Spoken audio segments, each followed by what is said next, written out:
Let me quickly come to Naziru. A very quick one on this. Now, just to break it down, like I was mentioning the statistics, the IFS SDDF Africa says abandoned projects in 2021 are costing us a whopping $25 million.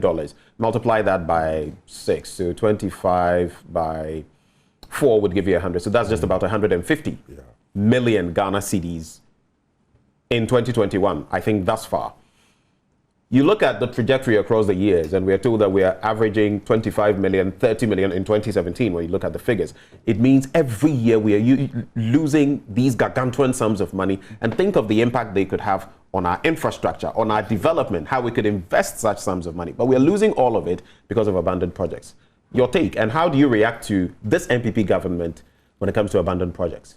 You see, having said a very big good morning to our cherished viewers, yourself and my colleague, I would move straight to, re-emphasize the need for continuation, because, I mean, it is, abundantly clear in our constitution, if you go to the directive principles of state policies, that governments must do all they can to continue projects started by the previous government. So it's a constitutional mandate on every leadership to ensure that projects that would go to the benefit of the good people of Ghana must be continued.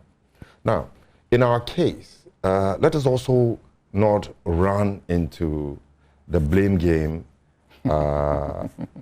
before hurt. I say so because if you take the fact that most of the projects, depending on the source of,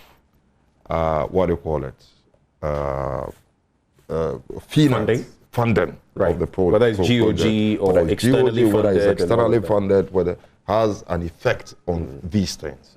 One, I say, is because if you take the fact that, let's say, African Development Bank is sponsoring something for the good people of Ghana, be it hospital, be it a bank, be it a school or something. Right.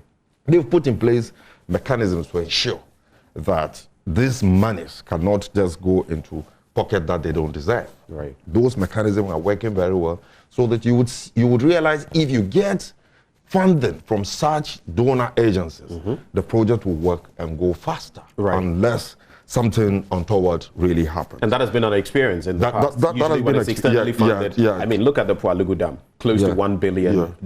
We said we'll generate the funds here. Mr. President Nana Addo Dankwa Akufo-Addo said it, and quite a bit of time down the line, we've still not been able to even roll out. The VRA has come in to talk about it. In the meantime, the Bagre Dam is spilled and people keep suffering every year. So that's a typical example. I'm not blaming your administration, but I'm saying it's a typical example. Correct. So that moving forward, when it is a government of Ghana funded project, we all know how we are being told every day that 80% of internally generated, 80 to 95% of internally generated fund ends up in our salaries and amortization of one debt or the other. And for that matter, the government has no laxity to continue with such projects. Then we ask ourselves, beyond the issue of abandoned project, is also the deliberate attempt to make projects that hitherto would contribute to the socio-economic development of our country, retrogressive, just to score certain political points. How so? I make this reference because I watched the news over the past 2 weeks.